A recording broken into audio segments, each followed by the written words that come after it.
everyone, and welcome to another Trimcraft Tuesday video. It has been 3 weeks, I think, since I last shared a creative video, but a break was very much needed, so thank you all so much for bearing with me on that. But on to what I'm doing today. I'm creating a scrapbook layout with the V&A 2 collection. I've just chosen this paper here to sort of tear at the top and bottom to sort of frame my 12 by 12 white background. Kind of almost looks as if it was that paper originally and then the middle's been torn away. Just using some Distress Oxide in, hang on, I've got a list down here somewhere, in Tattered Rose, just to put around the edges of that, just to have more of a contrast between the white middle and those pattern bits at the edges. Putting a tiny bit of adhesive just on the sort of the bottom and the middle of these bits where I'm sticking them down, because I am going to go and sew with a sewing machine, not doing hand stitching on this one, just sewing machine stitching. So obviously I don't want the needle going through any bits of adhesive, because then it gums up your needle. And I did that off camera, but I'm just showing you there what I did. So I did sort of 3 messy lines, different I don't know what the proper sewing machine terms are, because there's different levels of zigzagginess on a sewing machine, so I've done those different levels. So just 3 lines that sort of just cross over each other, and it just looks a bit messy and fun. And then I've just trimmed down my photo there. It's just a picture of myself and my mum and one of my sisters. I think we were at the seafront actually, but just a really fun photo. I like the way we sort of did it, with my mum coming out one side and my sister coming out the other side. Just something fun that I wanted to scrapbook. But what I was doing there was fussy cutting those florals from one of the papers. I fussy cut the florals both from the 12 by 12 and the 8 by 8, so I had different sizes of the flowers. And I didn't just cut the ones that were whole, as it were. I have cut some of the ones where a bit of them were chopped off the edge of the paper, and you'll see why I do that a bit later.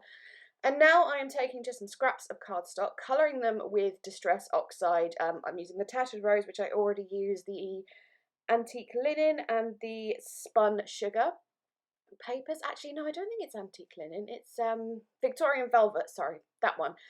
By the way, in case because you see where I'm colouring those there, some of the colours you can really see the circles of the blending tool. And just in case you're wondering, I figured it out, that it's when I use the non-Ranger blending tools. I bought some cheaper ones once from Woodware, I think, and I just need to get rid of them, because quite frankly they're not very good. Like you can see here, you can really see those circle shapes when you're trying to colour your paper, and it just doesn't look very attractive. So that's what it is. I've heard people say you don't have to use official Ranger blending tools, but maybe it's just the way I do it. But I need to use the Ranger ones, and obviously I'm not sponsored or anything by Ranger. I'm just saying from my experience, I need to use those.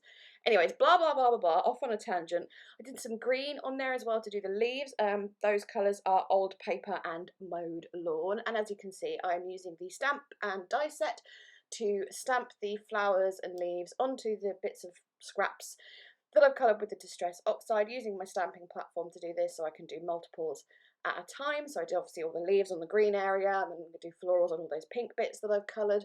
And then once those are all stamped out, I am going to obviously cut them. There are 2 stamp and die sets with this collection. There's this floral one that I'm using, and there's another one that's got sentiments and things on, but I'm just using the floral set for this layout. So once, at some point, all of that stamping will be done. I don't know why I've shared so much of it, but there you can see my little pile at the top right there of fussy cut bits and stuff from the stamp and die set, all ready to be used. So I'm just backing my photo here. It's going to be really busy around the photo, so I'm only doing one simple layer of backing using this sort of pearlized brownish paper. And then I'm just going to pop that up on some foam. I'm making sure the foam I put it on is it's quite a border around it, so I can tuck lots of things behind the photo.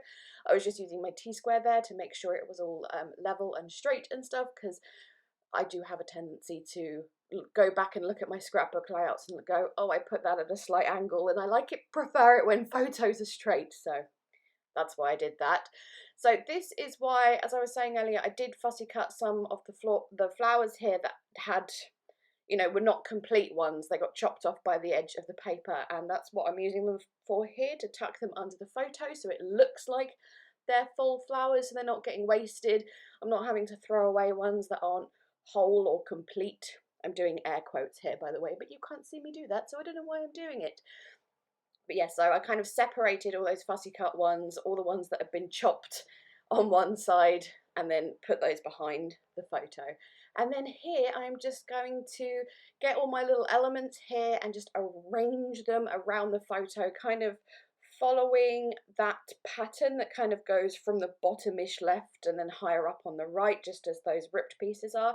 And I'm just going to have this sort of wave of flowers going behind the photo. So some of them are getting stuck down just with tacky.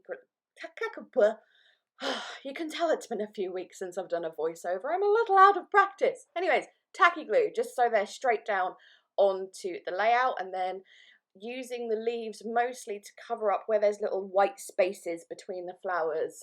Using the leaves to cover up those white spaces because they don't look very attractive. And then some of the flowers and leaves I'm going to pop up on foam as well. So there's lots of dimension. It really looks like a busy flowery rose bush or something. So I just keep going back and forth and figuring out where I want certain things, which ones I want on foam, which ones I don't want on foam, and then yes, I just keep going. And I like that there's a mix here of lighter colours and like the slightly darker colours of the fussy cut florals that were cut straight from the paper pad. It's also why I use different oxides to colour those scraps of cardstock as well, just so you've got lots of different colours going on. There's lighter leaves and darker leaves, just to make it, you know, more interesting and things, more stuff going on. Here I am adding some more leaves. These ones I think are going up on foam. I think at this point I've got all my flowers down apart from one. At the time I was like, can I fit that one last flower in? Because I don't just want to leave one, but I couldn't. But I do use it for something else later on. Anyways, at this stage I wasn't 100% happy with my little floral cluster. It's quite a large floral cluster.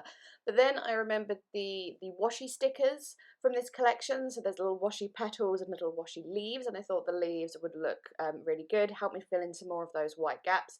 And also it's quite a dark and quite a natural green on these little washi stickers, and I just think, yeah, it added something that was very much needed on that very large cluster. So I was happy with that. I added quite a few, like maybe 10 or 11 of those leaves. Here I am using up some of the little adhesive pearls, like the really teeny tiny ones. Are they what, 2-3 millimeters maybe? But just, yeah, you can see I've got another pack of the pearls ready to go there on the left, but I just wanted to use up all those little ones, so I've just hidden those amongst all the petals and leaves and things on the big cluster.